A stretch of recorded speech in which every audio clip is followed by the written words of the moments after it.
For the people who are new, my name is Charles Small. I'm the director of YISA, which is the Yale Initiative for the Interdisciplinary Study of Anti-Semitism. And just very briefly, this is the first seminar in our seminar series, and I think all of you have been passed out or issued with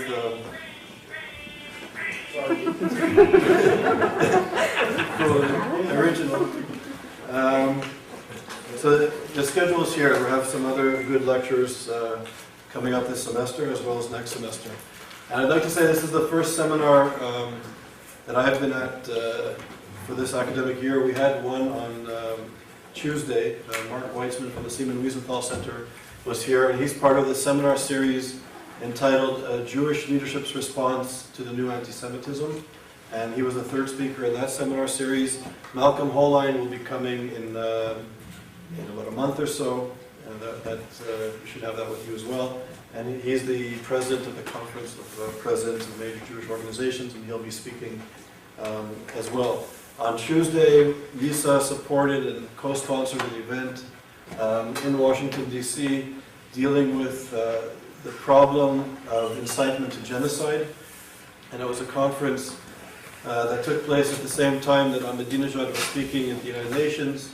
We had a counter-conference, if you will, in Washington, and it was sponsored by YISA, the Jerusalem Center for Public Policy, which is the head of it is Durah out of Jerusalem, and two academic groups that deal with genocide. It was Genocide Watch and Scholars for looking at examining genocide, headed by Yehuda Bauer and other major figures.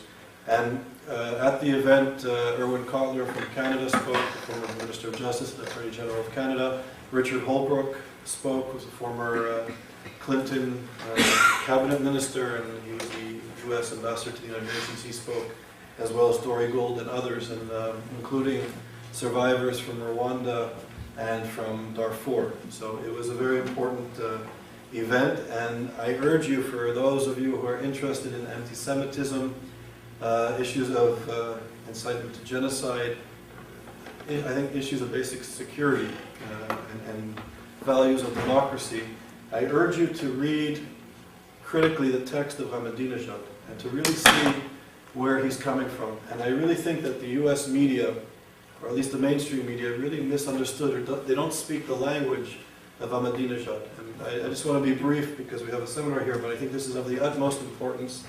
I think this is the issue of our generation, and we need to understand what's happening. When Ahmadinejad said in Columbia University last year that there were no gay people in Iran, the audience laughed because it's such an absurd, ridiculous statement. But if you understand where he's coming from, there is no gay people in Iran, and if anybody is openly gay in Iran, they face death. And when Ahmadinejad speaks about Jews and Zionists polluting the world and that sort of thing, read the Protocols of the Elders of Zion to understand where he's coming from. And it's nothing short of that. And I think that this is an issue that we really need to acquaint ourselves with urgently, unfortunately. On the positive side, this is sort of heavy negative side.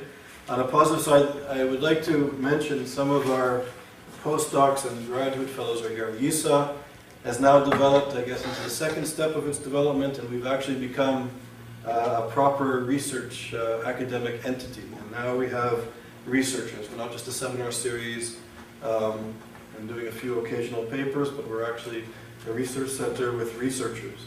And I would just like to say that Clemens Henny is here. Clemens is doing work on issues of anti-Semitism, mostly within the German context. He did a PhD at the University of Innsbruck in Austria and studied at the University of Bremen. He had fellowships from the German Hans Bockler Foundation, and he also worked with the Mémoire de la Shoah in France, and was a Felix Posman Fellow at Hebrew University's Vidal Sassoon Institute, so it's an honor to have Clemens here. Josh Kaplan, who is not here at the moment, he's at an orientation, a Yale University orientation program. Josh studied at Yale, he did his BA at Yale, and then went on to do a master's and PhD at the University of Chicago. And then he did a law degree at the Graduate Institute of International Studies in Geneva. He was a Lady Davis Fellow in Jerusalem. He had a National Science Foundation Award, and he also had a scholarship from the Council of Advanced Studies in peace and international cooperation. And Josh is working on anti-Semitism within the human rights community. It's a very important research. We have Anat Ploker here. Anat did a BA and MA at the University of Tel Aviv in history. She went on to do, she's sitting here, she went on to do a PhD in history at Stanford University, and she specializes in modern Eastern European and Jewish history. And she just joined us as well. We have Dr. Annette Seidel Arpasi, who is also originally from Germany. She went on to do a master's at Leeds University and a PhD in Jewish studies at Leeds. She works on issues of Holocaust memory and migration and notions of otherness. And she worked in the Department of German, Russian, and Slovakian Studies at the University of Leeds. So she's here. She's also in the orientation program and also a dynamic scholar. And we have Idit Shalev. Idit did a BA in psychology and special education at Tel Aviv University. She then did a master's of counseling in psychology at Tel Aviv University. And then she went on to do a PhD in which she got distinction in research of emotions at Haifa University. And then she went on to do another PhD in clinical psychology at Haifa University. And she's worked at the University of Maryland and the University of Florida. We also have Ben Herzog, who's here. Ben is a graduate fellow, and he also did a BA at Tel Aviv University and a master's at Tel Aviv. So he did a BA in political science and then went on to do a master's of sociology at Tel Aviv University.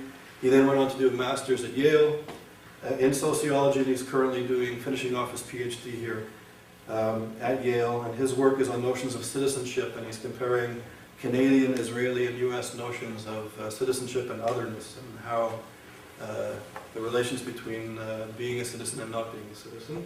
So he's doing interesting work, and it's a pleasure to have him as well. And any day we're going to have another person join us. Cosima Call will be here shortly, depending on her immigration status and obtaining a visa. She's from Romania and did a BD in sociology and Jewish studies, as well as a master's degree. And she's doing a PhD in history at the University of Babs Maloya at the University in Romania. She's looking at anti-Semitism in the Romanian collective imagination in the 20th century. So she's doing cutting-edge research and comes highly recommended, and she should be joining us soon. In about a month, we have the honor also of Dr. Bassam Tibi, who spoke here in the seminar series. Bassam Tibi is now at Cornell, and will be coming here for a calendar year as a senior visiting fellow.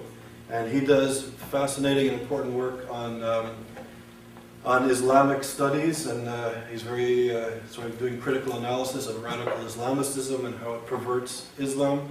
And he works and has been working on for decades trying to create notions of integration and cosmopolitanism and creating Muslim models of citizenship which Muslims and Europeans can sort of live and integrate with. So he does very important work, and he'll be joining us soon. So we're actually becoming a vibrant space. So those are happy announcements.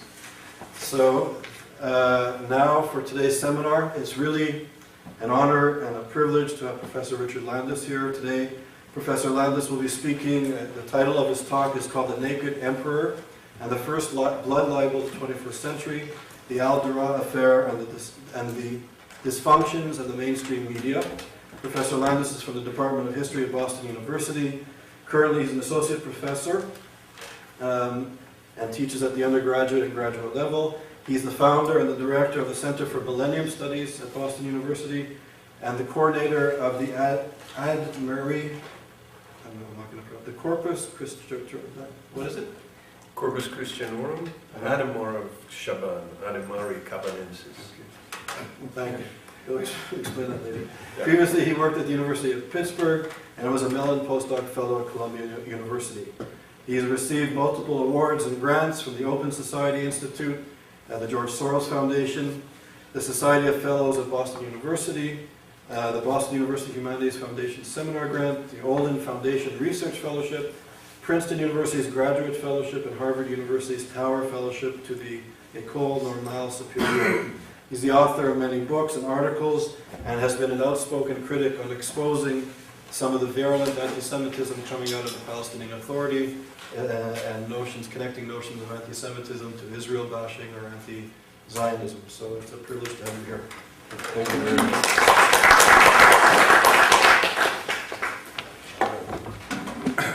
much. Before I start, let me ask you a question. How many people know this? 15 heures, tout vient de basculer près de l'implantation de Netzarim dans la bande de Gaza. Les Palestiniens ont tiré à balles réelles, les Israéliens ripostent, ambulanciers, journalistes et simples passants sont pris entre deux feux. Ici, Jamal et son fils Mohamed sont la cible de tirs venus de la position israélienne. Mohamed a 12 ans, son père tente de le protéger. Il fait des signes,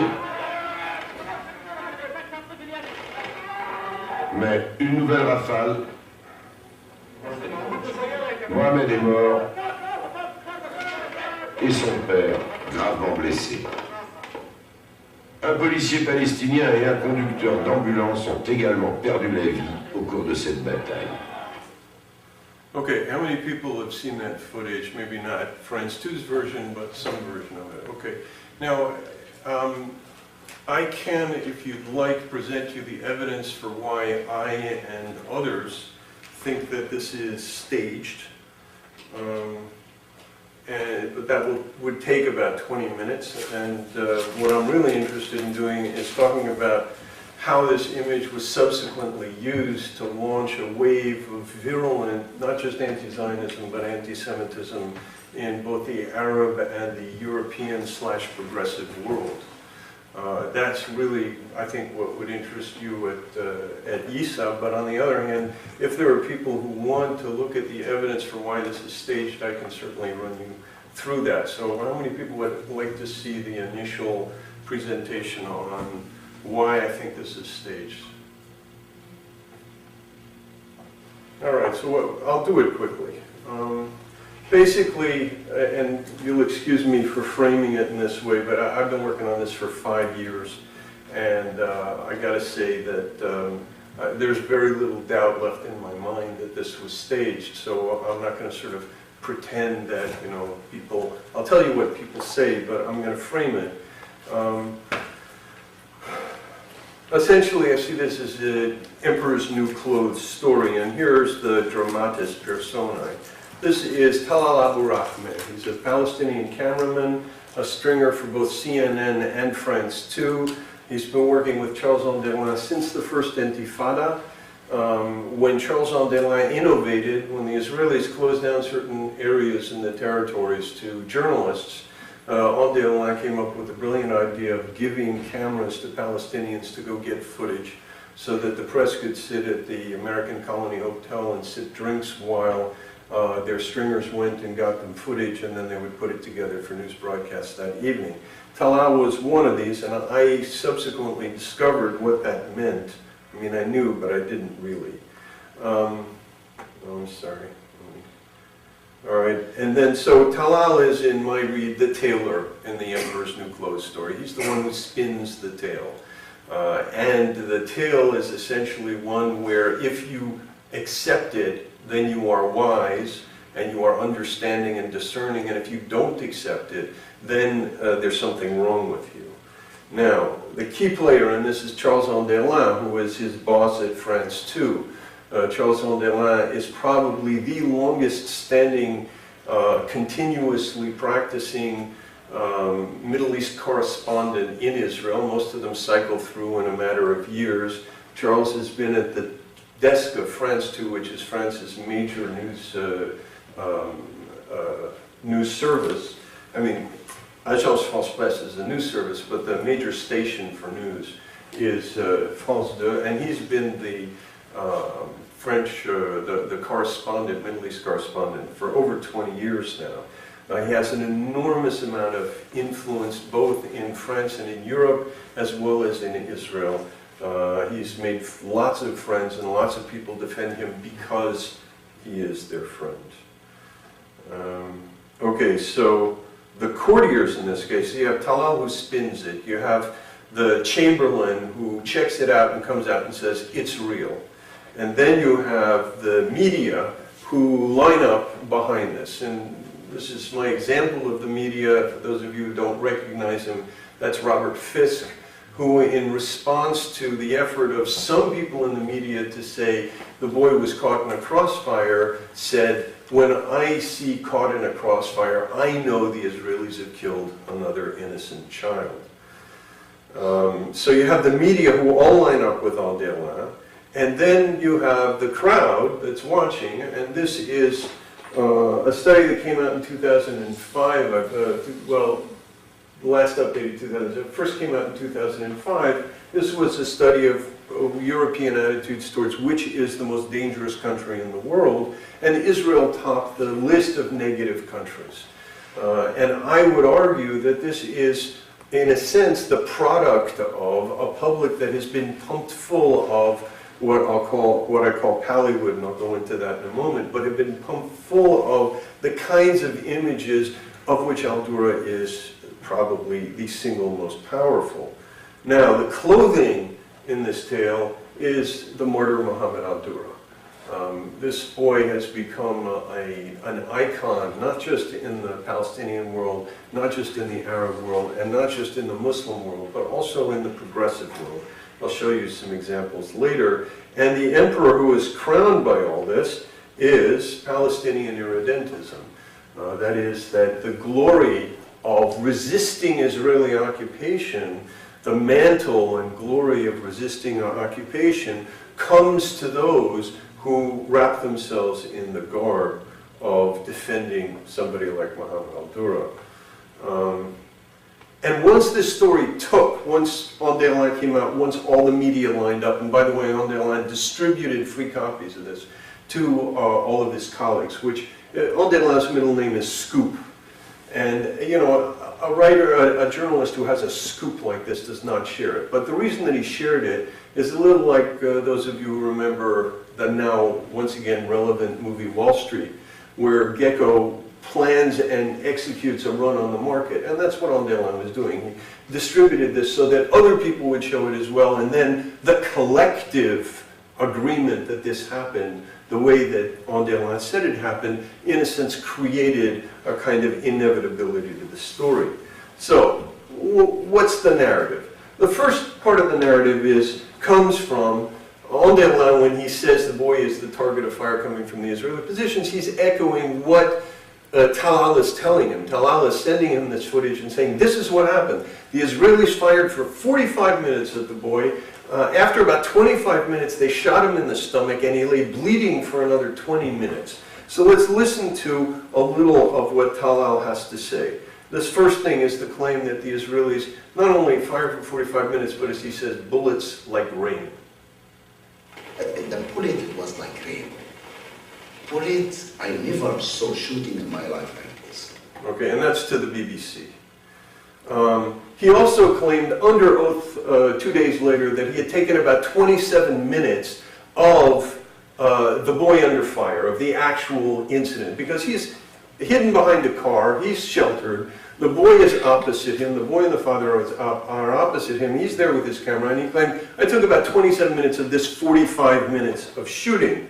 He further claimed that the boy and the father were pinned down. The story was they were going to buy a car, and there wasn't a car, and when they came back through that same junction, they were wandering through, and all of a sudden the firing started, and they rushed to take cover behind the barrel. So he claimed that the boy and the father, once they took cover behind the barrel, they were pinned and they couldn't get out, that the Israelis targeted the two despite their pleas, that the boy, once shot, bled for 20 minutes because the Israelis shot up any ambulance that tried to come and save him.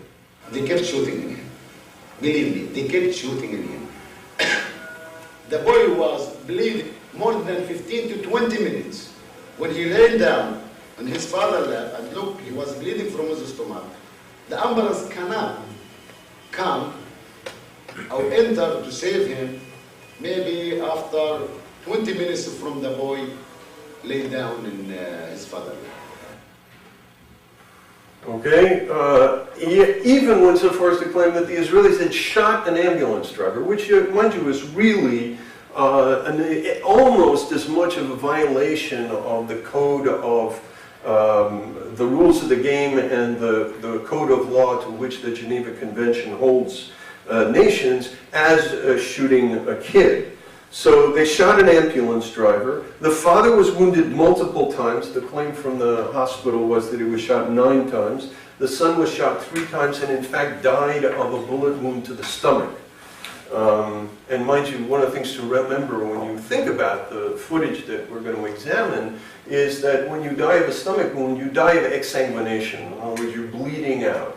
And it's not a small puncture because the picture of the boy in the hospital literally has his guts spilling out. So, and the ambulance evacuator gave testimony that he had to scoop the guts from the ground and shove them into the boy's stomach before evacuating him. So there should be blood all over the ground. And then the last claim that's of interest to us is Talal, interviewed by Esther Shapira, a German filmmaker, documentary maker working for RAD, told her that they had the bullets, that they had recovered the bullets that presumably were Israeli bullets. We have evidence, the gun with the bullet, I filmed it, the gun with the bullet, we pick up the bullets from the wall.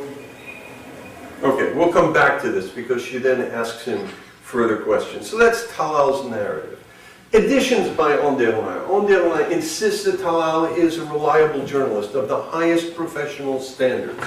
He also says that there were scenes that he cut from the footage that Talal gave us. So mind you, until we've actually seen Talal's footage, we're under the impression that he has filmed 27 minutes of this agonizing situation, including presumably, the blood spilling out on the ground and stuff, that in this 27 minutes, Onderlin only showed a small amount, and that the stuff that he cut is, in Onderlin's words, too unbearable to show. And mind you, I think this played an absolutely critical role in having the Israeli army not willing to pursue this matter, because they were afraid that if they insisted on seeing what was going on, France 2 would publish the whole thing, and it would be a nightmare where all of this stuff that caused so much, you'll see in a moment, so much damage, would be rerun with even more horrifying footage. So this claim that he cut the death agony that was too great for the public to bear is an important claim. And then later, when he got in trouble with this, he said, look, I ran this story even though there were some problems with it because it corresponded to the situation on the West Bank and the Gaza Strip at the time. Now, I'm going to show you footage that will indicate that, in fact, the situation on the Gaza Strip was nothing like what was going on the West Bank.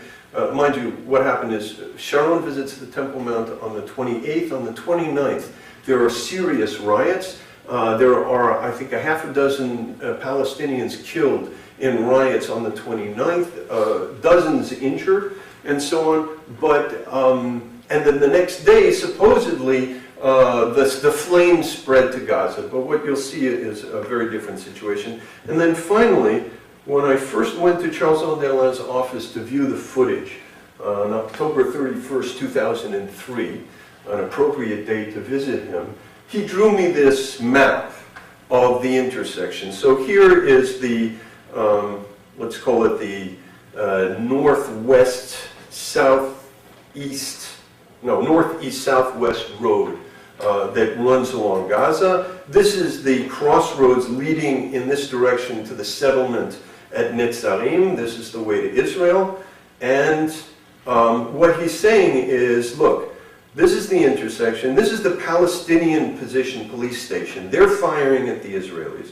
This is the Israeli station. They're firing back. And they're also firing, here's the boy behind the barrel, the father and son behind the barrel, and here is Talal behind the car filming it. So that was his sketch for me of what was going on. Okay, now, let's look at the evidence rather than the narrative. In other words, not what people are telling us, whether it's Onderlin or Talal, and I haven't even gone into what the father says, but let's look at the evidence. And what we have is, here's the boy behind the barrel. Here's the Palestinian position, and here's the Israeli position over here in blue. So he's literally, Onderlin has moved the Israeli position over to the other side of the road. It's recessed back from a catty corner angle, and he's moved it over to the other side of the road, and in fact, he's moved it more or less to the position that we have evidence Palestinian gunmen were occupying at this place called the Pita, which is a sort of round mound of dirt. And so we have evidence that the Palestinians were there with gunmen and so on and so forth, and you'll see in a minute why that's significant. And then over here, we have Talal Abu Rahma behind a car taking a picture of Mohammed al-Durah across the way, and here's the Israeli angle. Now, of the evidence, the narrative evidence, none is supported. There are no 27 minutes of footage that Talal took. He only took 60 seconds of a 45-minute incident. Only 60 seconds of a 45-minute incident, which means that 1/45 of the time that it was happening, he was not filming anything. Why? He says he was running out of batteries. I'm not going to go into the details, but that's not a believable argument. The second thing is that there are 3 cases where we can actually identify bullets hitting in the area around al-Durah. And this is the first one.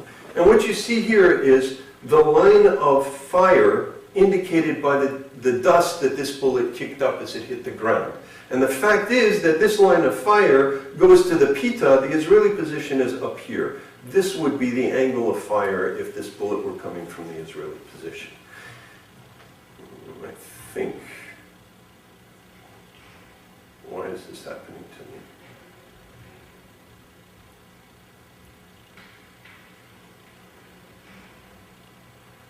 All right.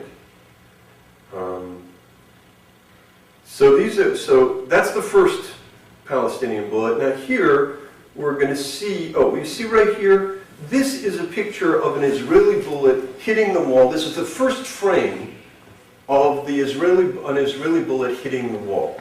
Okay, so you can see that the bullet kicks off dust in the opposite direction. All right. Now, this is the first shot. This is the opening sequence of the al-Durah affair. You can see there's a bullet hitting the wall above their heads right there, and it's not a given the angle. It's not flying off to the left. In fact, it's a perfectly circular dust cloud that's kicked up by a bullet hitting the wall head on. This is a picture of the bullets. This is the next day, a picture of the wall. None of these large holes are even there during the al-Durah sequence. This hole isn't there, this hole isn't there. The ones that we can see, all of these holes, are bullets that are entering the wall straight on and not from the Israeli position. All right, next issue is, were the boy and the father hidden behind the barrel? Did they take refuge behind the barrel when the firing came? Well, here they are behind the barrel. You can see them. And this is at least 3 or 4 minutes before the firing starts. There's a large number of people here, and there's a large number of people behind the leaf here. We'll take a look at them in a moment. So they were present before the firing. Subsequently, once the firing starts, we actually have a cameraman and then another man who comes and takes a position behind this cameraman, not protected by the barrel, who were there during the sequence where they're supposed to be under fire.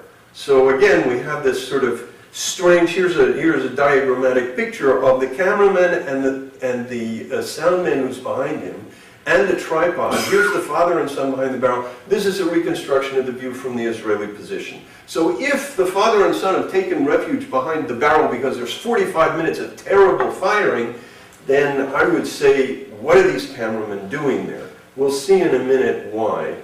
Wait a minute. All right, so they're not pinned, those are the 3. And this will give you an idea of why not. Now this is what I call evidence of Pallywood. I'll go into Pallywood in a moment, but it's basically the staging of scenes of combat. And so here what you're going to see is, you're going to see 2 men who know the story. These 2 guys here know perfectly well that the firing we're hearing does not come from the Israeli position. This is incidentally taken by that cameraman who's right behind Mohammed al-Durah and his father. Right? So you hear this firing, And these guys are just standing there. I'll run it for you again. Watch these two guys and listen to the firing. These two guys here, and listen to the firing. And you'll see that, oops, they have no problem with this.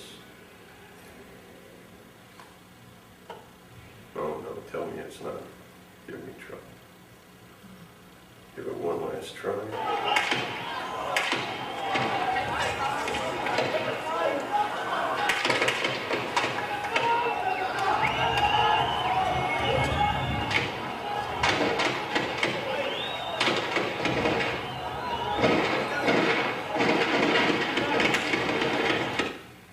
Okay, so the father and son are not pinned. There's no evidence of blood. Here is Jamal in the last scene, or the last scene that Ondelan shows.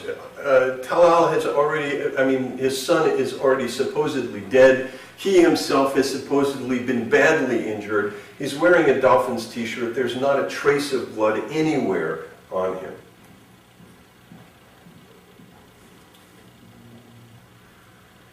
On Muhammad, this is the trace of blood on Muhammad. In one scene we see it on his thigh. In another scene it's gone from his thigh, it's around his stomach. The thigh is completely clean, although there's a claim that he was hit by a bullet in the thigh. And if you look closely here, and this appeared in the French court case really clearly, this is not red blood on his leg, this is a red rag that he is holding. And then, oops.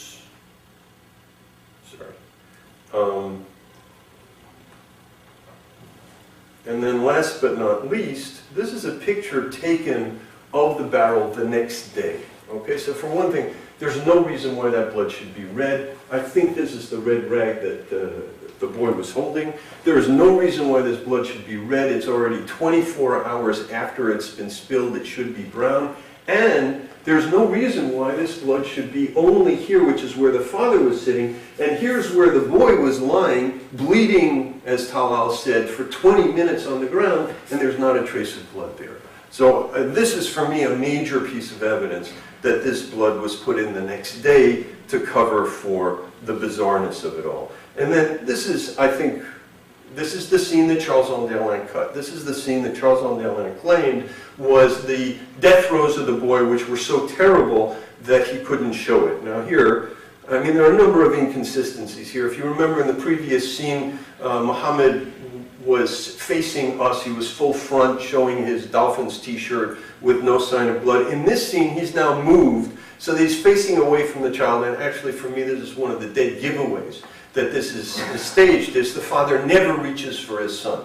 Even the fact that the son is behind him instead of in front of him closer to the barrel is problematic. The fact is, once the boy is hit, the father never reaches for the son at all. He, in fact, turns away. So here he is turned away, and here the boy is also in a strange position. The boy is supposed to be dying of a stomach wound. Now, normally, somebody hit in the stomach is in a fetal position clutching his stomach. Instead, he's stretched out, and his hand that should be clutching his stomach, and was in the opening scene, is now over his eyes and covering his eyes. And what you're going to see is that he's going to slowly lift up his elbow and look out, in fact, look at the camera, or in my interpretation, look at the camera, and then slowly bring his elbow back down, and you'll see his feet behind him actually rise up and counterbalance. These are deliberate actions. They are miles away from what a death throw would look like, and Charles Ondelan has already declared this boy dead 2 scenes earlier. Sorry. So this is the scene that he cut. There goes the elbow up. Now it slowly goes down and the feet rise behind. And I think Ondelan cut this not because it was unbearable to the audience, because it was unbearable to his narrative. Now, here's an example of how to do it. This boy just handed off a Molotov cocktail, I think. You'll see him running. He shows no sign of injury, but you'll notice that there's red on his forehead. He's going to enter a crowd where he will become a victim of war. So there's the red on his forehead. Now he's in the crowd. Now his legs have been picked up. They're calling the ambulance. The cameramen come. And here is this kid. You'll notice that even though he's supposed to be injured in the head, he's holding his head up high. and they're yelling Allahu Akbar. This guy in the back is smiling. And now, the really interesting part is he was allegedly shot by the Israelis. They've just run him back in front of the Israeli position. You can see the Israeli flag here. Okay? So they run him back in front of the Israeli position where they put him in an ambulance with no fear whatsoever of the Israelis. And that's one of the most striking aspects of the footage, is the degree to which this kind of stuff goes on all the time. Now, Talal's footage also shows this same kind of faking. This boy here, we don't see any blood, but there's something wrong with his arm. Now, he does not need to be picked up and thrown into an ambulance in order to save his life. But that's exactly what's going to happen. So here we have him. It looks like he may have been hurt on his hand. It's not clear. He's looking to see what's going on. Now he enters this crowd, and this guy over here sees another ambulance, puts a headlock on him, grabs him, and now they're lifting him up to put him in the ambulance and literally choking the guy. Now anybody who, one of the signs of Hollywood is the evacuations are unbelievably rough. If these people were really injured, if they were seriously injured, they'd be killed by these kinds of evacuations. Nobody uses stretchers. It's all grab the person, run him past the cameras, and throw him into the ambulance.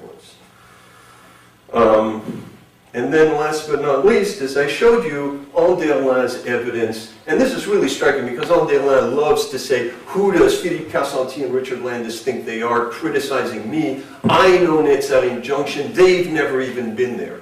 All right, so if he, and he said, I went back shortly after this incident to verify.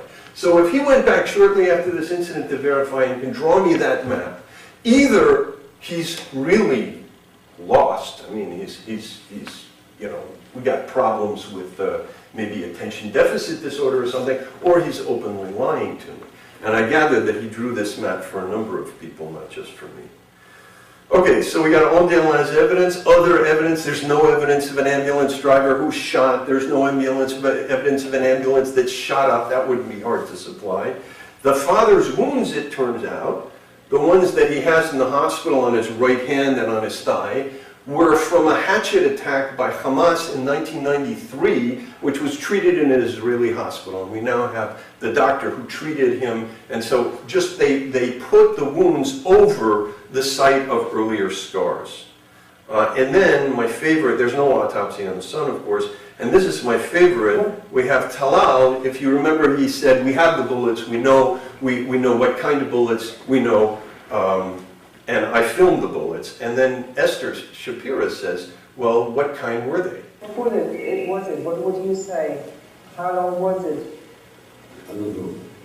You're the one from the general, you could tell me. Okay, so he says, you interviewed one from the general, meaning the general who was supposed to do the investigation. Meantime, she already interviewed the general, and the general said, we didn't do an investigation, we don't have any bullets, we don't do an investigation when we know who did it. And she said, well, who did it? He says, the Israelis. Okay, so she tells him, but wait a minute, the general doesn't have the bullets. France 2 collected. Now, he's France 2. He is the head man from France 2 at Gaza at that time. France 2 collected, which is an absurd claim. And he realizes it's an absurd claim, and this is what he does. So you're doing a better investigation job than we have some secrets for ourselves. We cannot give anything, just everything. Okay, that's our tailor.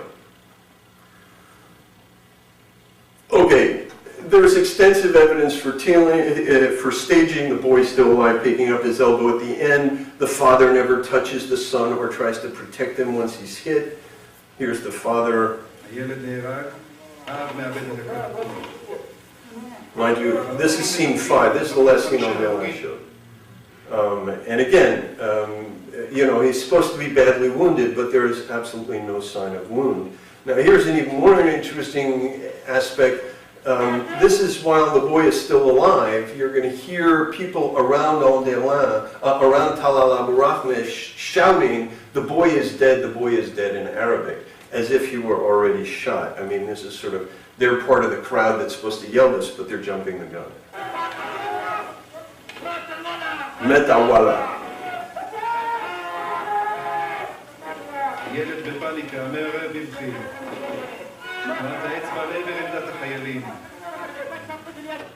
So what's interesting is this is Israeli footage. They've actually translated for you Hayeled Meit, which means that they're aware of what they're saying, but there is no Israeli journalist who questioned this footage, who questioned the inconsistencies in this footage. And then the last point is this footage. I mean, Talal is there for 45 minutes, allegedly taking 27 minutes, only gets 60 seconds.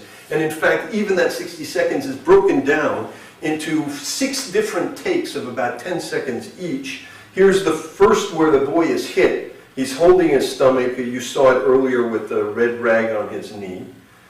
Now, the boy has changed positions. This is the scene where, actually, the previous scene is where Anderlin said he's dead. Here you see him fully face forward, but not reaching for the boy. And now you see him facing away from the boy, so he's certainly capable of moving. And the boy, again, has changed his position. And here you can see him, his face looking out and his elbow up.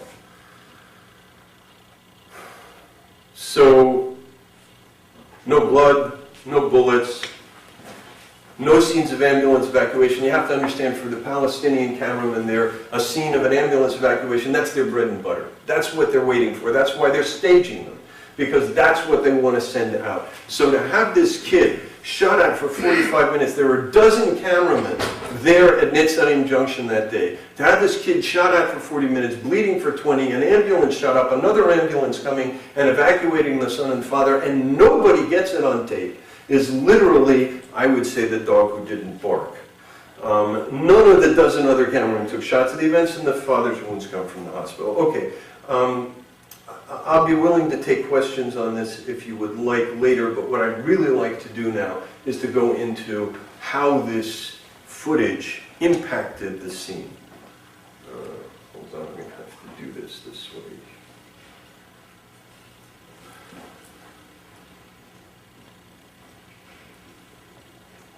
Okay, so you've seen the news report, I don't have to do it again. The immediate impact of this footage was to trigger riots in Israel. The first riots amongst Israeli Arabs, or Arabs in what is Israel, the Green Line, beyond the Green Line, the Israeli side of the Green Line, since the creation of the state.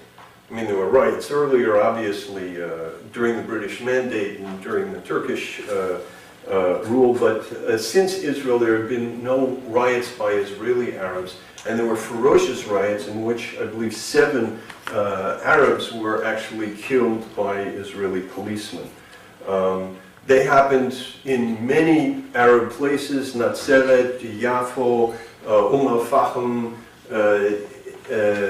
Farkana, Tiberias, really a lot of places. This was really shocking. Everybody, in a sense, couldn't believe it. And as Graham Usher, a British journalist, put it, the uprising wipes out the Green Line. And I think that's important to understand, because that's exactly how I believe the Palestinians viewed the onset of the Second Intifada, that this was going to sweep Israel away, that just as the Lebanese had managed to chase Israel out, they were going to manage to chase Israel out of their territory. It led to rioting on the Palestinian side. One of the first things to go was Joseph's tomb, which was burned the next day. This was the only holy site that the Israelis had left in Palestinian control during the Oslo process, and as soon as this picture appeared, it went. We have snipers and stones. I'll grant you that this picture is from about 6 months later, but this child was literally targeted by a sniper. It also led to attacks on Jews in Europe. For instance, a friend of mine is Belgian.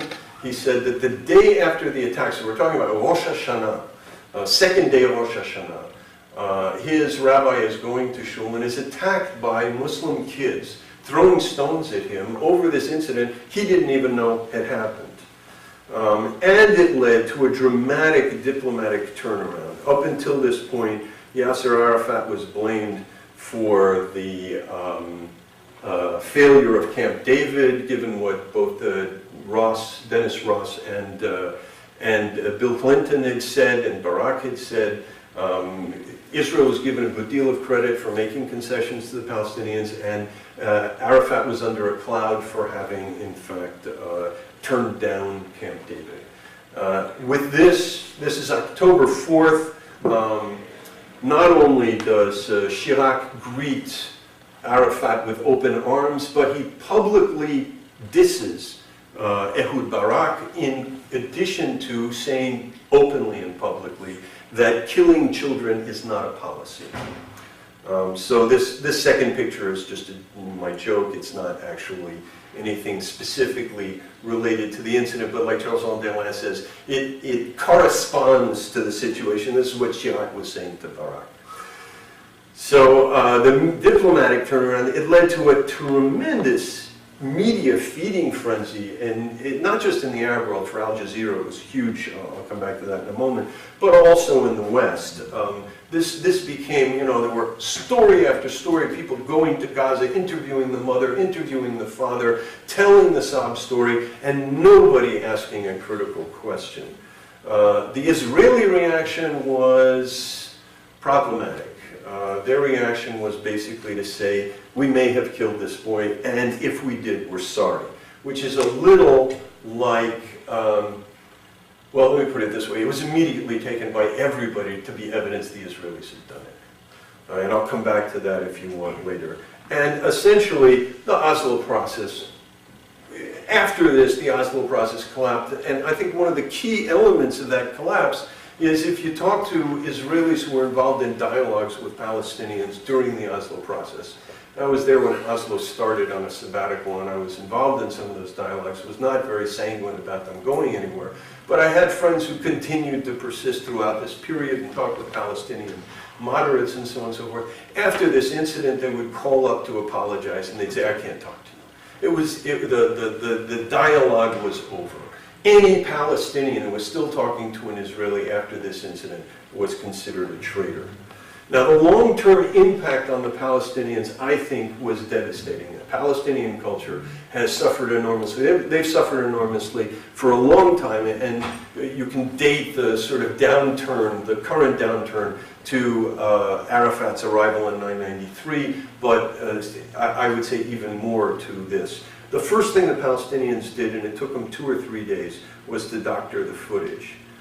Actually, let me just show you one thing here. I have some pictures of the rioting in Nazareth.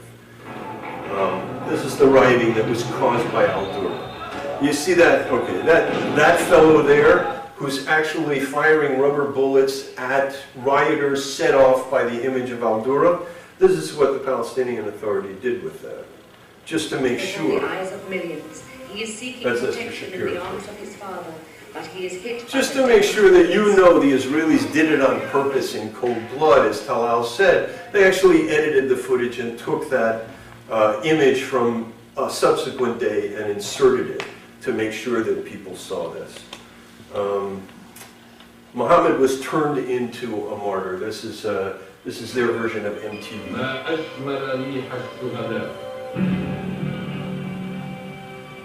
ما أجمل رائحة الأرض يرويها شلال دماء يتدفق من جسد الأرض ما أجمل رائحة الأرض.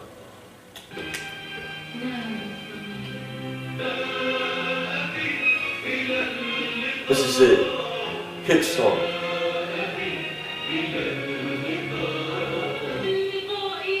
This is one of the most popular singers in Palestine.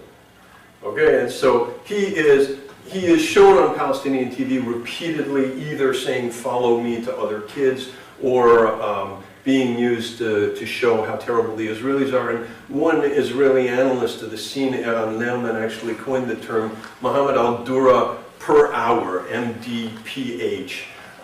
You could tell the level of violence the next day by how many times the Muhammad al-Durah footage was run on Palestinian TV. Now, 12 days after this, there was the famous lynching of the 2 reservists who ended up in Ramallah, were taken in custody to the police station, and then when the Palestinians found out about this, the inhabitants of the town, they went in, beat these people to death, literally tore their bodies apart, and dragged the parts through the street. This is the famous picture of the guy who was part of the people who killed him, pummeled him to death, showing his bloody hands in the window to an adoring crowd. I'll come back to that image in a sec, but the important thing to understand is that while they were doing this, they were yelling revenge for the blood of Muhammad al-Durah. And a pro-Palestinian journalist named Mark Seeger, a photographer who was there at the time, said, he wrote an article called I'll Have Nightmares for the Rest of My Life. I've been in touch with him since he got over it. He's still pro-Palestinian. But he said, I've never seen hate like this. I've been all over the world. I've seen terrible situations. Never saw such savage hatred as I did in the Palestinian, in the response.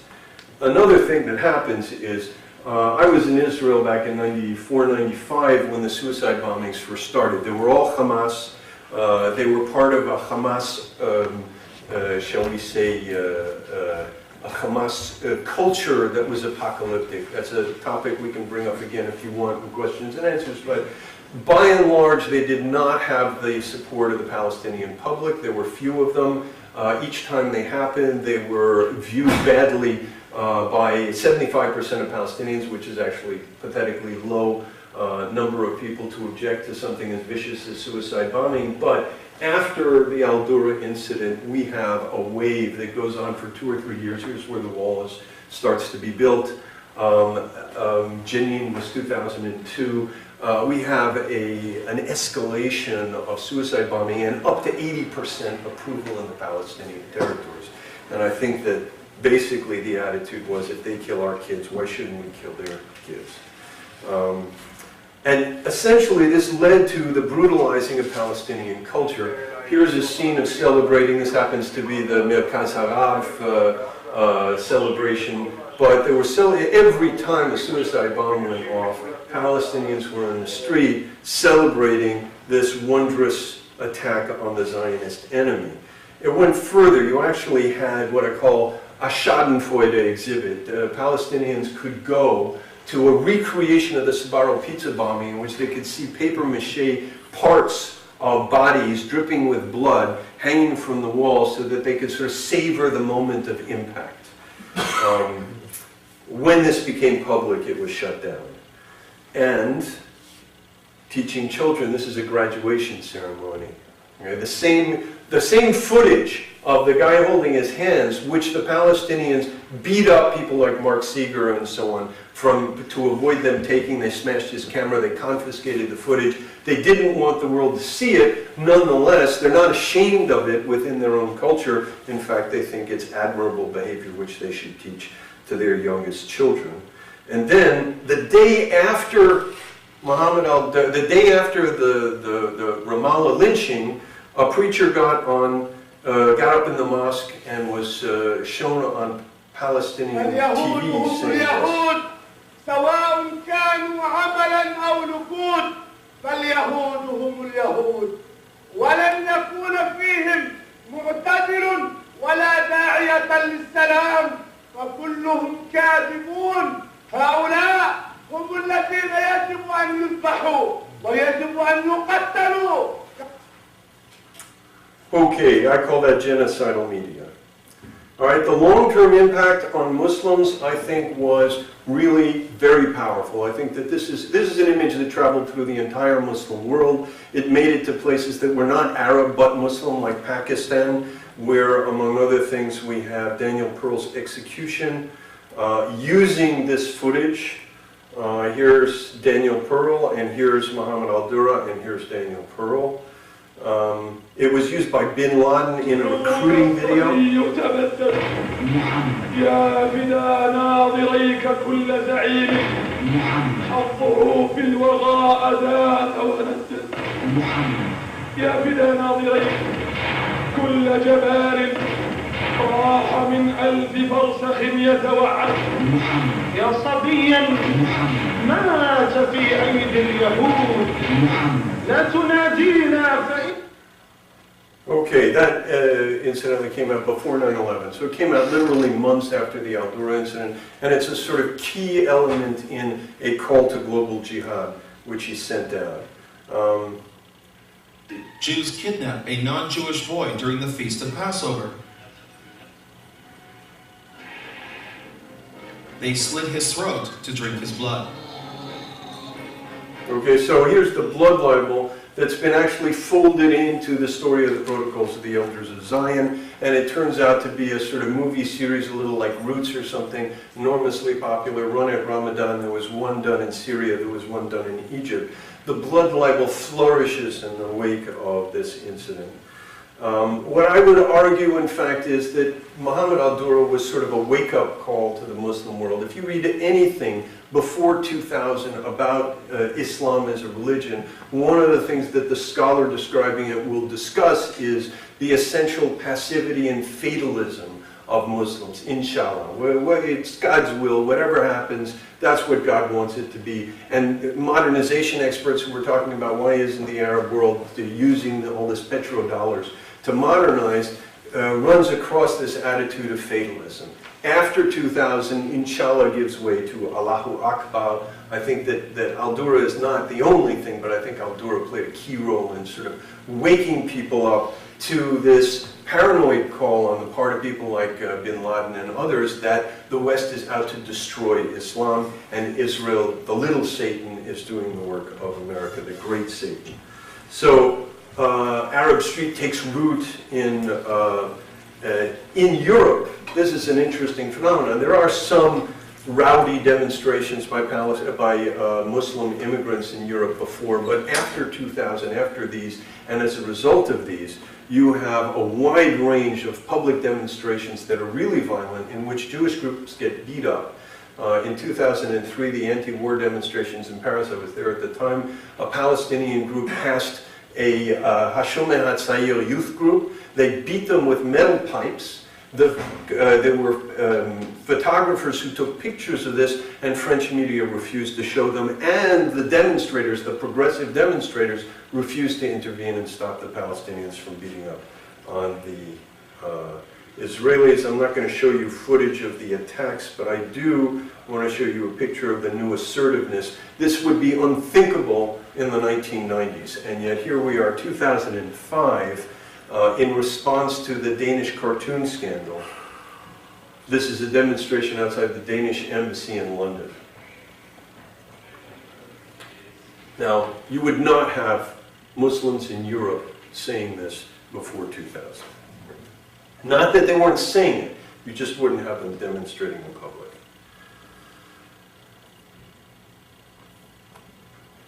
Okay.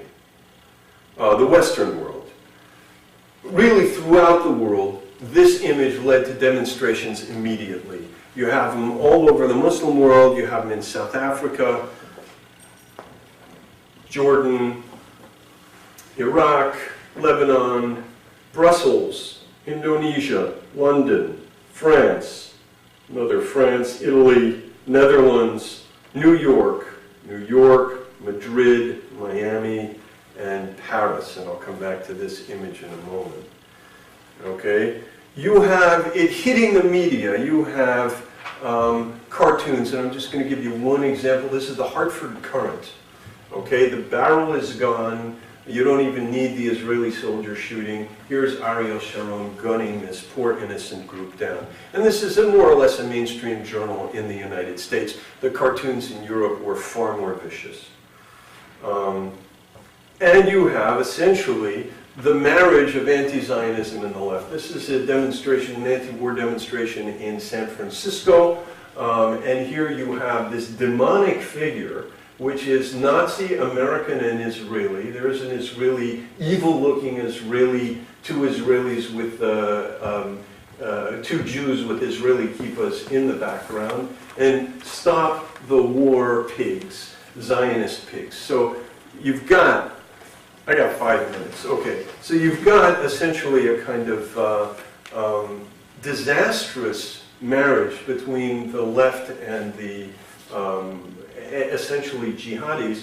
Here, I think, is probably the most important symbolic image of the Al-Durah affair. You've got a Star of David equals a swastika equals, this is the boy and the father behind the barrel, and in French it says, they kill children too. And for me, what this story did for Europe was it made it possible to make the comparison between Israelis and Nazis, that it made it legitimate, it made it a mainstream comparison. Now, I personally think that the comparison is moral sadism of the highest order, and had previously been only marginal to the most extreme levels of the left, but no, instead. Here's Pierre-André Taguieff's latest book, The Preachers of Hatred. He's the one in France who has most chronicled this. This is Durban. There's Mohammed al-Durah behind with his father, and it says Israel's images of hatred. Down here you have actually Mohammed al-Durah being carried in effigy. Mohammed al-Durah is the patron saint of Durban 1. His father was brought there on Arafat's jet. His father told the story of how the Israelis were so terrible to him and his son and so on. And I think a lot of the NGOs who signed the anti-Israel thing did it under the powerful impression that this was what was going on. And I'll give you one more image just to show you the... Catherine Ney, who is a French journalist of some standing, I mean, she's written books on the political process, she's one of the major French journalists, said, this death replaces the picture of the boy from the Warsaw Ghetto. And to illustrate it, you have a picture that I took from Ramsey Clark's website at International Answer.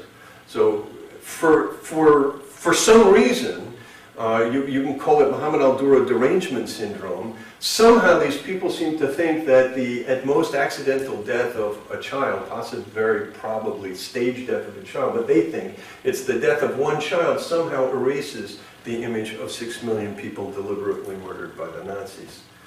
We've seen this. All right. Western world. The Zionist response is very weak. I won't go into that. I consider this, I call it the bloodless libel because there is no blood. But it's essentially a modern blood libel. Now, the medieval blood libels that I studied as a medievalist are essentially things done in secret because the Jews are people without weapons, without arms. So in the modern condition, it's different. But the basic element of any blood libel is a Jew kills an innocent Gentile boy, and all Jews everywhere are responsible for it, and this thing is essentially an indication of what Jewish intentions towards Gentiles are really about. And so Osama bin Laden says, in killing this child, the Jews killed every child in the world.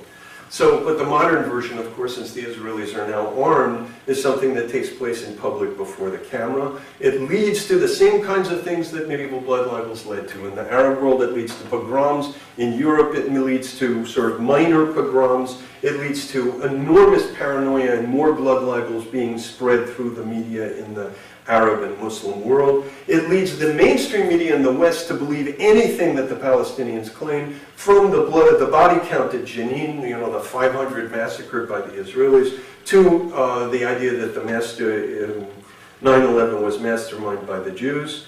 And for me, the really telling moment, and this was before I really discovered Mohammed al-Durah in 2002, at the time of Jenin, the Israelis were saying, look, we only, you know, there are only 50, I think 59 dead or 52 dead, and most of those were gunmen and so on. And Kofi Annan, who's been hearing everybody say it's 500, it's 5,000, said, can the whole world be wrong and Israel be right? Now what's ironic about that is that Ahad Ha'am, in an 1892 essay on the blood libel, which at the time was traversing Eastern Europe, wrote, what we hear people say when we deny it's the blood libel is, can the whole world be wrong and the Jews be right? So it's exactly, and that is why I consider this in some senses the emperor's new clothes. You've got a consensus of people saying, this is what happened, they are wrong. Can the whole world be wrong and this little boy be right? Well, I think so.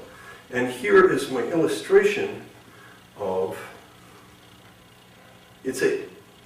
I call it a bloodless libel, and the Palestinians have to supply the blood.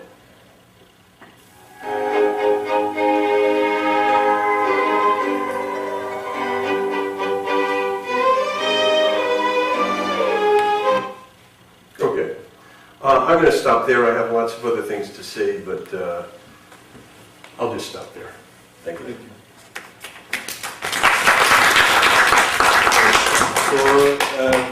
Any questions? Yeah. What up is that line, the jihad left alliance 2003? If you could give us a couple of seconds on that. Well, I think the key moment was the anti-Iraq war, anti-American demonstrations. That's when the left, for instance, Michael Lerner, who's not my favorite person, but actually a friend of a fairly long standing, was refused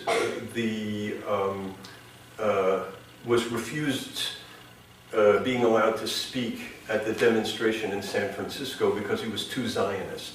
And yet, at the same demonstrations, they had jihadis yelling Allahu Akbar from the stage, including in Washington, D.C. So, and Nick Cohen, for those of you who are interested, you have to read a book by Nick Cohen called What's Left. But he went to those demonstrations in 2003, was appalled by what he saw. It wasn't an anti-war demonstration, it was an anti-American demonstration. It was actually a war demonstration. And since Nick Cohen, who was a good leftist, had been, and a red diaper baby, had been working with Iraqi dissidents against Saddam Hussein, he was stunned to find out that there were pictures of Saddam Hussein at these rallies, as well as pictures of Yasser Arafat and so on and so forth. Now, my specialty as a medievalist, in addition to working on apocalyptic movements, is also working on a movement called the Peace of God, which I consider to be one of the first really productive millennial movements in Europe. And so somebody wrote me an email and said, you know, this is the biggest peace movement in the history of mankind. Look, there are millions of people all over the world protesting American warmongering. And I'm thinking, you know, this is more like the Crusades, which incidentally were also preached as a peace of God. This is much more like the Crusades, but it's not the Crusades. It's not even like they're on the side of the West. They're on the side of the enemies of the West. So it's a stunning phenomenon that's only gotten worse. But actually, it's not 2003. Already at Durban, you have this alliance. Yeah? You mentioned the recent court case? French court. Yeah, well, there's really which interesting... confirms that it was a fabrication. Right. Well, the court didn't say it was a fabrication. The court said that Philippe Cassanti, who said it was a fabrication, had every right to say that. Now, the fact that the court viewed all the evidence, including the raw footage, which was the first time many people had seen it. I saw it earlier, but many people had not seen it. Most people had not seen it. The fact that the court viewed the footage, that they heard Charles Desmoulins, that Philippe Cassanti documented Charles Desmoulins cheating, showing fake footage on his screen to his viewers in his news reports and stuff, and that Desmoulins really had no answers to the court, meant that the court's decision saying that not only did Philippe Cassanti have a right to state these criticisms, but that in fact he had a right to state them in as vigorous language as he wanted, was a tremendous blow to Charles Desmoulins. So that was a great moment of victory. Now, within a week, there was a petition up in support of Charles Desmoulins saying, oh, you know, this court decision is shocking because it disturbs and worries us. It disturbs us because they gave the same credibility to Philippe Cassanti as to a seasoned veteran of journalism like Charles Desmoulins. And so I've now added guild mentality to the list of medieval phenomena that I study in the modern world, because it was a stunning piece of what the French call corporatisme. The idea that Charles Desmoulins, because he's a journalist, should be more trusted than a citizen, and who is this citizen to criticize a journalist like this? And then the second thing is that it's really disturbing because it's going to be chilling on the freedom of the press. And what do they mean by that? It means that when individual citizens have the right to criticize journalists, journalists are not going to be free to say whatever they want. So it was a stunning piece, and there was a woman who did a great job. She knew a lot of these people. She called them up and said, you know, have you seen the evidence? No. So why did you sign? Charles is a friend. And it was really sort of, you know, one guy said, one guy, not just any guy, he was a major journalist for the Washington Post, who said, look, Charles, you know, if Charles told me it was the virgin birth, I'd believe him. He's a good journalist. You know, so it's like journalists can't err.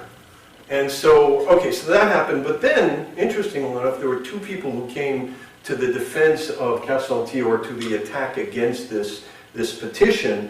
One was Elie Barnaby, who was the ambassador to France from 2001 to I think 2004 or something, and Barnaby said, look, I've seen this stuff, and Charles Ondelin is no, you should not be defending Charles Ondelin, and certainly not without seeing the footage. And Alain Finkielkraut, whom we had been begging to get involved in this from the beginning and kept his distance, finally came out and said, no, you know, in this case, I think Charles Ondelin has a lot to answer for. And at that point, Jean Daniel, who was the editor of the Nouvelle Obs, and who that's where the petition came out, actually changed his position and said, I'm in favor of a commission investigation. And then just a week ago, France 2 has finally agreed to a commission of investigation, which will get going in November. And they have committed to, if the investigative committee agrees that this was staged, they will fire everybody in the Jerusalem Bureau. So that would be fabulous. Go ahead. I was just going to ask, do you see any trend, any reason that would change this complete commitment of the mainstream media to a certain narrative and its embrace by so many people? Okay, yes, but it's not clear sailing. I mean, it's not a straight line. It's going to be a bumpy path. But I do think that, first of all, just the fact that at this point, it is more or less widely accepted in at least the media that's willing to discuss it, that this scene was staged. And you get, you know, people, you talk to people in France and they'll say, oh yeah, you know, Charles really blew this, but he's too proud to admit it. And so, you know, and then I say, so why aren't you criticizing? Well, he's a friend, he's about to retire, you know, it would be, you know, it's sort of like you catch the A student cheating on an exam and he's done so well up until now, let's not. The fact that he's been cheating all along doesn't occur to you. But I think that we are now, let me put it this way. The rest of my presentation was going to argue that the dysfunctions of the mainstream media, the reason why they misread this so badly and the reason why they refused to reconsider or even cover the trial and the reconsideration actually has a devastating effect on the West, because essentially what the French did, and the French showed this image almost as much as the Arabs did on their TVs, day after day, week after week. What they were doing was waving the flag of global jihad in front of their Muslim population. They thought that they were turning them against Israel, and they thought, they're not going to be against us. Look, we're on their side. They're against Israel. And they misread it systematically. They thought that the Intifada was a nationalist uprising against Israel, when in fact it was a jihad. And they were the targets as much. So here they are thinking, first of all, bathing in what I call the moral schadenfreude of being able to say, look at the Israelis, they're behaving like Nazis. And at the same time, you know, running this red flag of violent intifada in front of their own Muslim population. 8 years into this, I think we have a much more sober Europe. I mean, if you talk to Melanie Phillips, who's coming here, I see, in a couple of months, Melanie Phillips will tell you that what we medievalists call the commoners in England are furious and terrified at the threat that jihadi Islam represents. But the elites, the media elites, the academic elites, the political elites, even the security elites are refusing to acknowledge this. Now that, for a historian, we look at that situation and we say, at some point this is going to break.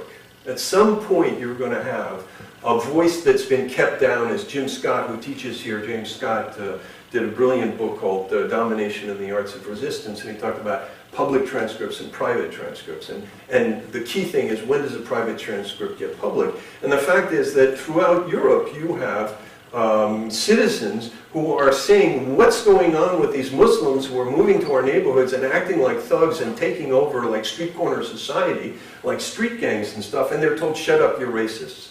Well, for a while that works, but at some point you can't keep this down, and when it does come out, it's going to be something. Now, my feeling is that our job, as people who see what's going on, is to prepare materials for people as they wake up. So A, they wake up as quickly as possible, and B, they wake up as intelligently as possible. Because if they wait too long, they're going to wake up and either say, hey, we're like Romans who have slit our wrists in a tub and we're just letting the blood flow until we're dead, or they're going to go fascist and get, to quote a movie, they're going to get medieval on the Muslims' ass in Europe. And that's not what we need or want. I still think that not only is the vast majority of Europe not interested in Sharia, but even, I think, a significant number of Muslims in Europe, and certainly the women, don't want to see Sharia come in.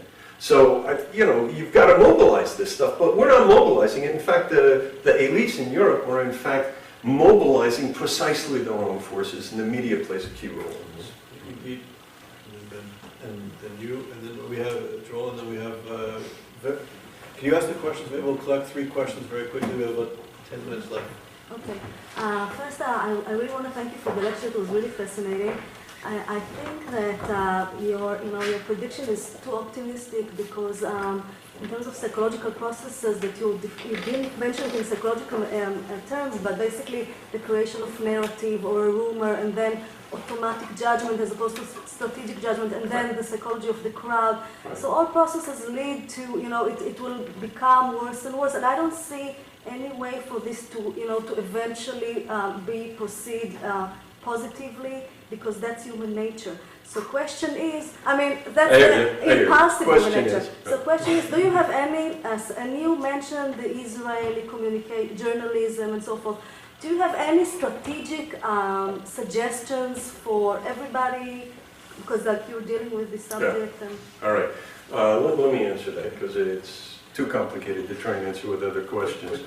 Quickly, though. First of all, I think that Israeli journalists are some of the most stunningly aggressive pro-this, courtiers in Endelin's court that I've ever seen.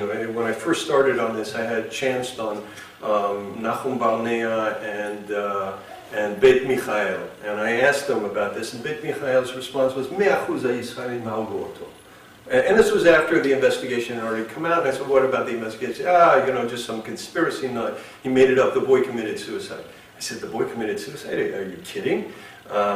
He said, I said, are you being ironic? And he said, no, I'm never ironic, which meant that he was being ironic. But the attitude, and I gave a talk in Jerusalem at Mishkanot Sha'ananim, and there were journalists and professors of media in the audience, and I showed the stuff I showed you, and then at the end somebody got up, and a professor who had written books on the role of the media and politics and the peace process, and he said, okay, let's say you're right, let's say it was staged, so what? We've killed more than 800 of their kids. And so the point is, and then, what's his name? I'm going on too long. So it seems to me the Israeli press really needs to re-examine what they're doing. Will they do it there? Some of the most arrogant people in the world are Israeli leftists. The other thing is that Jews in general have this whole stunningly self-critical nature that leads them, I think, that Jewish self-criticism, which it goes into what I call masochistic omnipotence complex. It's all our fault, and if only we could change, everything would be better. So you get these people who are ready. Michael Lerner is a good example. In fact, it was analyzing Michael Lerner that led me to come up with this phrase. So you have these people who are beating themselves, and for therapeutic reasons. I think this was what Benny Morris was doing when he was saying, yeah, we kicked out all these refugees, all these Palestinians, we made all these refugees, thinking if we apologize to them, move on. So it's what I call therapeutic history. Well, the problem is that this kind of therapeutic history is, in fact, if you will, this kind of therapeutic history is creating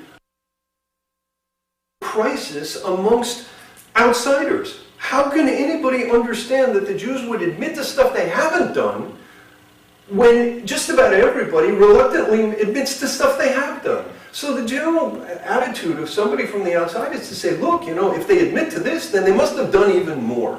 Right? So when the Israelis say, we're sorry, we might have killed them, they think, they did kill them. So, Ben, okay, I'll try to make it very quick.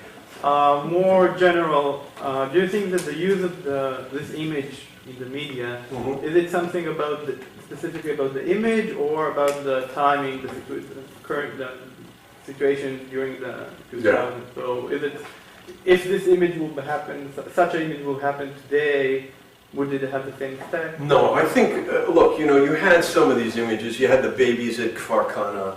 You had the Huda Alia at the beach, and you know, when the bomb exploded on the beach in Gaza and stuff. And that didn't have the same impact. Now, to some extent, you know, it's never like the first time. So in that sense, I'm not sure. But I think that by and large, there's certainly since Lebanon, there's a much greater awareness on the part of the media that they are being had, and there's somewhat of a reluctance to run anything that comes out the way that they did at this point. But I think this image came at a key moment because this was, you know, you had had 7 years of somewhat restrained Palestinian, restraint on the Palestinians attacking Israel because the peace process was going and the Israelis were making concessions and so on. So, and this was really the trigger that allowed the explosion, if you will. I won't go into a medieval analogy. Last very quickly, Joel. Professor, in America, the two images come to my mind, sadly enough, in the front page of the New York Times, right, which are just as problematic, and there is a pattern, right, there is a pattern, if you allow me to tie it, to the Durah. Right. The first picture that comes to mind, and perhaps people will remember, is a bloodied young man running in front of a policeman with a stick raised. Right. Underneath is a Palestinian being beaten by an Israeli. Until some poor woman screams to her friends that, my God, that's my nephew who I sent to Israel to learn. And in fact, the kid was just being beaten up by a gang of Arabs, and the cop was running after them. Right. Second, a picture of a tank, right, with and two kids, little babies, throwing rocks at this tank. What a terrible thing on the front page of the New York Times. Until you look at it with your eyes, as was done, and you discover that the gun is in the rear, and the tracks are in the rear, and in fact, as is common when a tank moves that way and it is not attacking anyone, it was going home, it was away from all of this. These kids came out in the street and were throwing rocks. The point of that is, they were also taken by stringers for the Associated Press, as well as this. There were Arab stringers, as well as the stringer for the CNN, who I personally heard talking on the television, saying in the middle of the night, we have our position here, and they have their position there. And I said to myself, I didn't realize CNN actually was in the middle of a war, that they had a position. She got fired because it was just too far. What is the pattern, sir? Arabs, Associated Press, stringers. Someone has to screen it, but that's the New York Times, not F2. This is what I call Pallywood, and the basic theme of Pallywood is frame the story as the Palestinian David and the Israeli Goliath. So you see a picture of an Israeli soldier brandishing a baton and a bloody kid underneath him. It's got to be a Palestinian, because who would beat up this kid other than the Israelis? This is incidentally, and that was literally the day before the image of Durah. So I actually have a post at my blog on this, which I call Black Hearts and Red Spades. There was an experiment that Thomas Kuhn did, that Thomas Kuhn cites in his book on the structure of scientific revolutions, where he talks about how hard it is for people to see anomalies and the way they cram things into their expectations. And so he shows people playing cards and asks them to identify them. Some of the playing cards have red spades and black hearts. And people just ride over. They don't notice it because their expectations mean that they read it the way they want. So that's one thing. And I think that framing of the Palestinian conflict, or the Arab-Israeli, it's actually the Arab-Israeli conflict, not the Palestinian-Israeli conflict. Arafat didn't say no because the Palestinians, he said no because of the Arabs. I think that framing of the Arab-Israeli conflict is catastrophic. And I think, let me put it this way. I think it's perfectly legitimate to say some people can look at this. Robert Fisk is an intelligent guy. He looks at it and he sees it in this way, and he finds plenty of evidence. It's not that you couldn't find a decent argument for this, just like you can't find a decent argument and data points to argue that the solar system, that the planets revolve around the Earth and the sun revolves around the Earth. It's an argument. You can make it. It's not a good argument, but it's an argument. It's understandable. Why virtually everybody in the media court lines up with this argument is another question. And there, I think, First of all, let me cite Pierre-André Taguieff, whose book cover I showed you. He has a great line, when all the fish are swimming in the same direction, it's because they're dead. And so why are all the fish swimming in the same direction? It's not because they're dead. I think that the sort of magnet under the table that explains the way the metal filings line up is intimidation. I think our mainstream media are deeply intimidated, particularly the ones who are over there, but even the ones who are back here. And that intimidation, they can't admit that intimidation to their public because it would destroy their credibility, and they can't admit that intimidation to themselves because it would mean they'd have to say they're cowards. So what do? They become advocates. And that way they say, I'm not being intimidated into covering the story this way, I want to cover the story this way. And so you end up with this advocacy of a Palestinian David and an Israeli Goliath, and it is catastrophic to our understanding. And let me just add, because I know this is my last comment, let me add that this is something that afflicts not just the media, it afflicts academia. We've got a conference coming up this weekend here, which illustrates the way in which academia has literally been colonized by not just partisans, but by real sort of intellectual terrorists. On that note, thank you very much, Professor Lackett. And thank you for coming. The next seminar is on the 23rd of October. It should be fascinating. We're having a person who runs the Harvard Global Voices. He's the editor of the Iran section, and he's speaking about the internet and anti-Semitism in Iran. And he's Iranian, so it should be fascinating. Thank you.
Bassam Tibi is now at Cornell and will be coming here for a calendar year as a senior visiting fellow. And he does fascinating and important work on Islamic studies, and he's very sort of doing critical analysis of radical Islamicism and how it perverts Islam. And he works and has been working on for decades trying to create notions of integration and cosmopolitanism and creating Muslim models of citizenship which Muslims and Europeans can sort of live and integrate with. So he does very important work, and he'll be joining us soon. So we're actually becoming a vibrant space. So those are happy announcements. So now for today's seminar, it's really an honor and a privilege to have Professor Richard Landis here today. Professor Landis will be speaking. The title of his talk is called The Naked Emperor and the First Blood Libel of the 21st Century, the Durah Affair and the Dysfunctions of the Mainstream Media. Professor Landis is from the Department of History at Boston University. Currently he's an associate professor and teaches at the undergraduate and graduate level. He's the founder and the director of the Center for Millennium Studies at Boston University and the coordinator of the the Corpus Christianorum, what is it? Corpus Christianorum, Adamar of Shaban, Adamari Cabanensis. Thank you. He'll explain that later. Yeah. Previously, he worked at the University of Pittsburgh and was a Mellon postdoc fellow at Columbia University. He has received multiple awards and grants from the Open Society Institute, the George Soros Foundation, the Society of Fellows at Boston University, the Boston University Humanities Foundation Seminar Grant, the Olin Foundation Research Fellowship, Princeton University's Graduate Fellowship, and Harvard University's Tower Fellowship to the École Normale Supérieure. He's the author of many books and articles and has been an outspoken critic on exposing some of the virulent anti-Semitism coming out of the Palestinian Authority and connecting notions of anti-Semitism to Israel bashing or anti-Zionism. So it's a privilege to have you here. Thank you very much.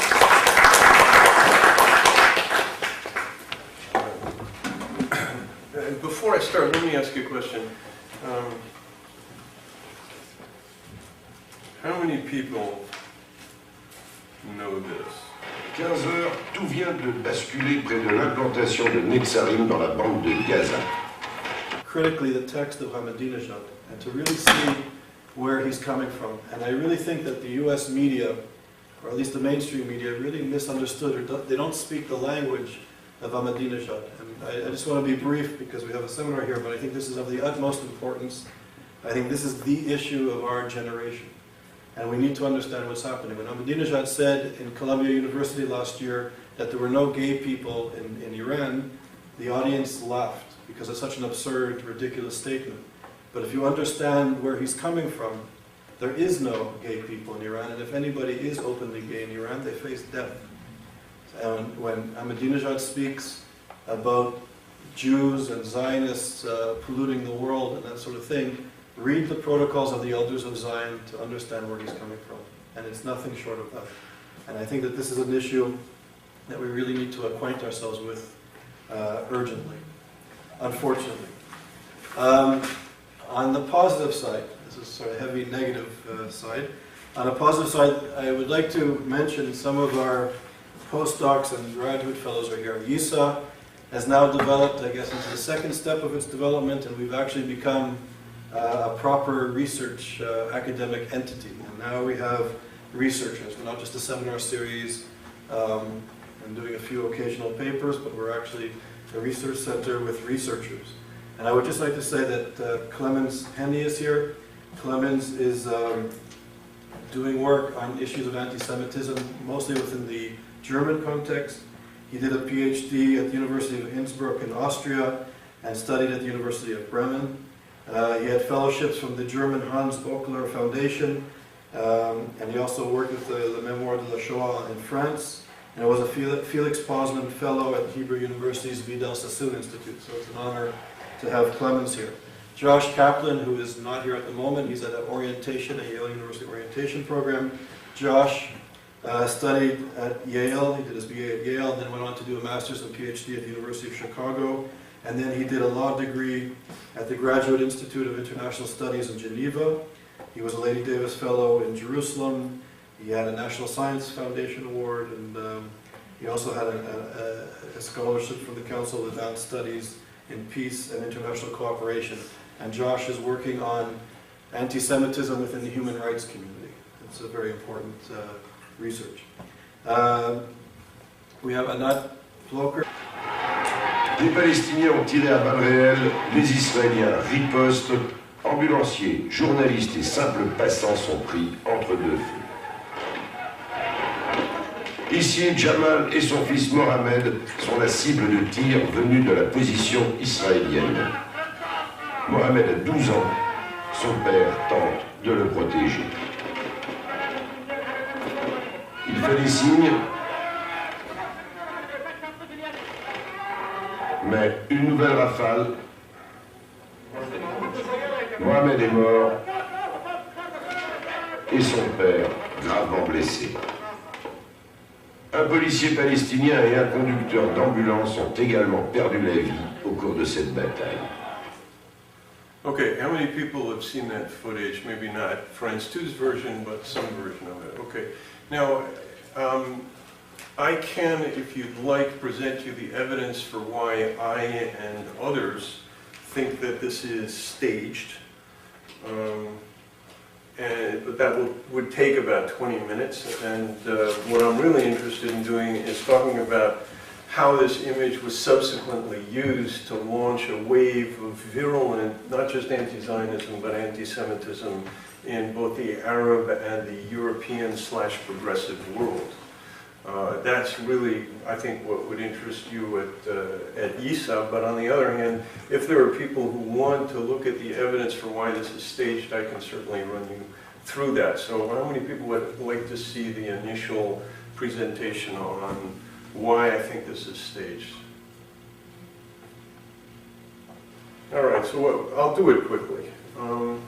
Basically, and you'll excuse me for framing it in this way, but I've been working on this for 5 years, and I got to say that there's very little doubt left in my mind that this was staged. So I'm not going to sort of pretend that, you know, people. I'll tell you what people say, but I'm going to frame it. Essentially, I see this as the Emperor's New Clothes story, and here's the dramatis personae. This is Talal Abu Rahman. He's a Palestinian cameraman, a stringer for both CNN and France 2.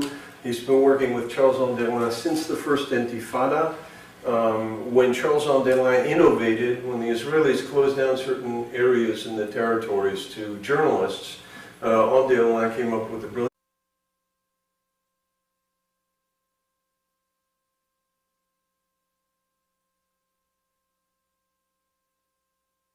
For the people who are new, my name is Charles Small, and I'm the director of YISA, which is the Yale Initiative for the Interdisciplinary Study of Anti-Semitism.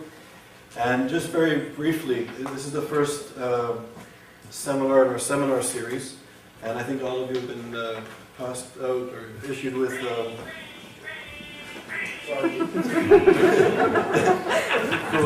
original. So the schedule is here. We have some other good lectures coming up this semester as well as next semester. And I'd like to say this is the first seminar that I have been at for this academic year. We had one on Tuesday.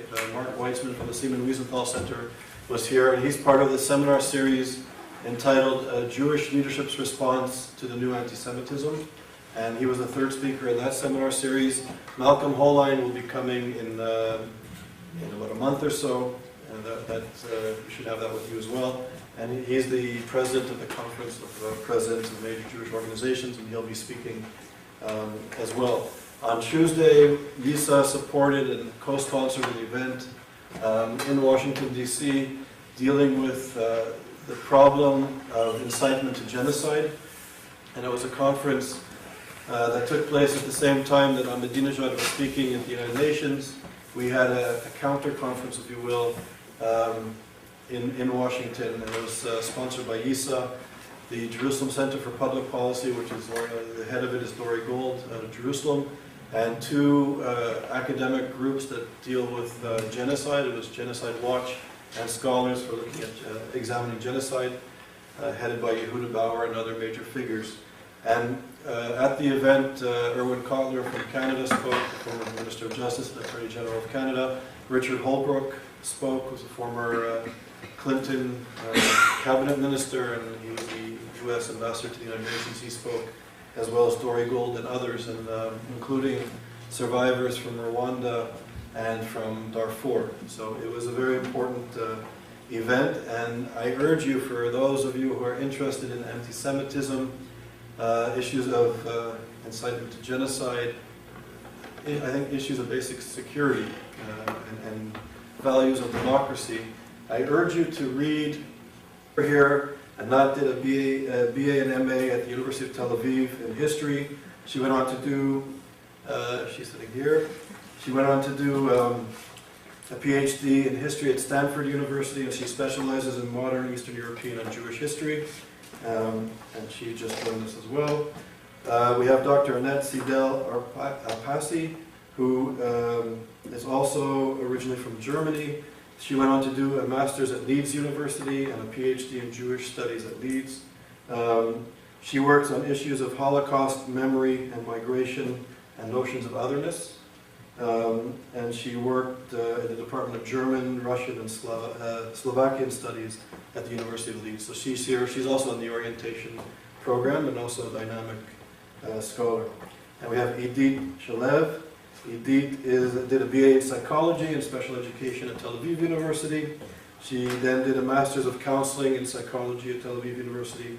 And then she went on to do a PhD in which she got distinction in research of emotions at Haifa University. And then she went on to do another PhD in clinical psychology at Haifa University. And she's worked at the University of Maryland and the University of Florida. We also have Ben Herzog, who's here. Ben is a graduate fellow, and he also did a BA at Tel Aviv University and a master's at Tel Aviv. So he did a BA in political science and then went on to do a master's of sociology at Tel Aviv University. He then went on to do a master's at Yale in sociology, and he's currently finishing off his PhD here at Yale. And his work is on notions of citizenship, and he's comparing Canadian, Israeli, and U.S. notions of citizenship and otherness, and how the relations between being a citizen and not being a citizen. So he's doing interesting work, and it's a pleasure to have him as well. And any day we're going to have another person join us. Cosima Call will be here shortly, depending on her immigration status and obtaining a visa. She's from Romania and did a BD in sociology and Jewish studies, as well as a master's degree. And she's doing a PhD in history at the University of Babs Boloia, at the university in Romania. She's looking at anti-Semitism in the Romanian collective imagination in the 20th century. So she's doing cutting-edge research and comes highly recommended, and she should be joining us soon. In about a month, we have the honor also of Dr. Bassam Tibi, who spoke here in the seminar series.